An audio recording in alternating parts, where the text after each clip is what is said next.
Howdy guys, kembali lagi ke channel YouTube gue Muhammad Rizaldo. Seperti biasa, hari ini gue akan mereview backpack dari Swedia, namanya Thule. Seriesnya Inroad 26 liter. Nah, kebetulan di YouTube masih sedikit nih yang review, jadi gue mau coba kupas tuntas mengenai tas ini. Buat kalian yang baru ikutin channel YouTube gue, jangan lupa subscribe, like, and comment. Jadi, sebenarnya kemarin tuh gue lagi nyari ransel yang bisa dipakai buat B-strip, dipakai buat nge-gym juga. Pokoknya yang kapasitasnya lumayan gede lah. Setelah berbagai macam pertimbangan, akhirnya gue putusin untuk milih Thule. Dimensi tas ini memiliki panjang kali lebar 29 dikali 47,5 cm dengan berat 1,3 kg. Gue akan mulai review ini dari bagian back panelnya dulu ya. Pada bagian padded shoulder strapnya, terdapat sternum strap yang dapat di-adjust rendah tingginya. Di bagian sternum strap ini, gue bisa pasang earphone gue supaya gampang akses ngambilnya. Sengaja nggak gue taruh di bagian string, karena takutnya melar. Kayaknya lebih proper dan juga lebih estetik kalau ditaruh bagian sini. Salah satu hal yang gue suka dari tas ini adalah bagian buckle-nya. Beda dari tas yang biasa gue punya, strapnya ini tuh gampang banget dilonggarin ataupun dikencengin. Dan hold-nya itu juga kuat loh. FYI, gue udah pakai tas ini kurang lebih selama 1 bulan. Jadi review ini tuh benar-benar proper dan gue udah rasain kenyamanan dari padded shoulder strap ini. Pada bagian back panel ini, bahannya juga sama. Bahannya menggunakan mesh yang cukup tebal, kurang lebih 7-9 mm. Dan juga sudah dilengkapi airflow system yang cukup baik. Seperti backpack pada umumnya, pass-through panel berfungsi untuk memasang ransel ke koper agar lebih mudah dibawa. Pada kedua sisinya ini stress point-nya cukup riskan. Jadi jahitan Bartek ini adalah pilihan yang tepat. Pada bagian top hand grip, desainnya minimalis jadi memberikan kesan backpack yang ergonomis. Oke, lanjut ke bagian front panel.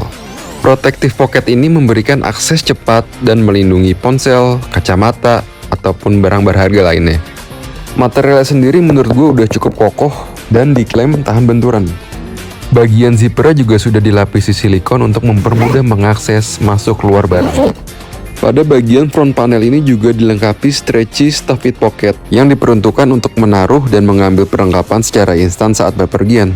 Pada kompartemen ini biasanya gue buat taruh rokok, korek, kunci mobil, STNK, dan juga Lucky Charm. Ini wapak gue nih. Nggak ketinggalan dari front panel juga ada last point-nya ya.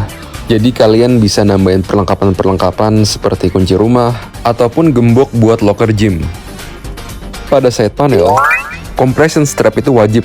Fungsinya untuk menstabilkan isi tas sehingga barang-barang di dalamnya tidak bergeser dan tas menjadi lebih stabil. Material mesh eksterior pada bagian side pocket kanan dan kiri dapat diregangkan untuk menampung botol, power bank, ataupun payung. Kalau untuk kualitas jaringnya sih gue nggak terlalu yakin ya, karena kan sifatnya itu melar.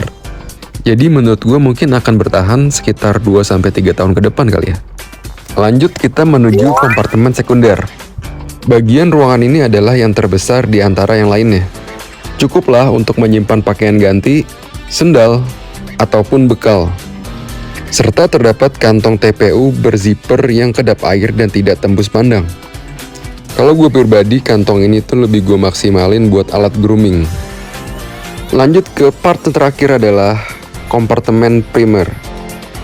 Berbeda pada zipper yang sebelumnya, kompartemen ini dilengkapi oleh anti-theft zipper lock atau resleting anti pencurian. Karena kompartemen ini isinya adalah barang-barang berharga seperti laptop, tingkat keamanannya pun harus lebih tinggi, walaupun tidak terlalu kompleks. Pada bagian kompartemen primer ini terdapat organization panel, yaitu kompartemen yang dapat menyimpan aksesori kecil seperti pena, kunci, kabel perkabelan, bahkan tripod pun masih masuk. Oh iya, ada yang ketinggalan. Material bahan upper yang digunakan pada tas ini adalah 400D nylon Oxford blade dengan konstruksi bluesign. Bluesign System adalah standar internasional untuk produksi tekstil yang bertujuan mengurangi dampak manufaktur terhadap manusia dan juga planet. Lanjut, last but not least, kompartemen laptop ini juga sudah ditinggikan sehingga melindungi laptop dengan ukuran 15,6 inci dan tablet 10,5 inci. Oke, kita lanjut ke segmen Fitpick. Nah, ini adalah tampilan fitting di badan gue yang tingginya itu kurang lebih 175 cm dan berat badan antara 75 sampai dengan 80 kg. Menurut gue tas ini tuh udah pas banget di badan gue, apalagi bentuknya itu firm banget. Modelnya minimalis tapi tetap terlihat modern. Untuk kenyamanannya apalagi, ini udah pernah gue pakai ke Bandung, pulang pergi, dan wah ini melebihi ekspektasi gue sih. Dengan bawaan gue yang segitu banyak, gue gak ngerasain pegel loh sama sekali. Buat motoran lama-lama juga sirkulasi udaranya itu adem, di punggung tuh jadi gak keringetan gitu loh. Dan yang paling terpenting, tas ini tuh muat banyak, cocok banget buat commuting, bisnis trip, bahkan backpackeran tipis-tipis gue jamin masih aman. Plannya gue mau pakai tas ini itu kurang lebih 5-7 tahun ke depan. Kita lihat aja, mampu nggak nih tas gue bantai. Oke, sekian video review dari gue. Semoga video ini bermanfaat buat kalian yang sedang nyari ransel multifungsi. Sampai berjumpa di video selanjutnya.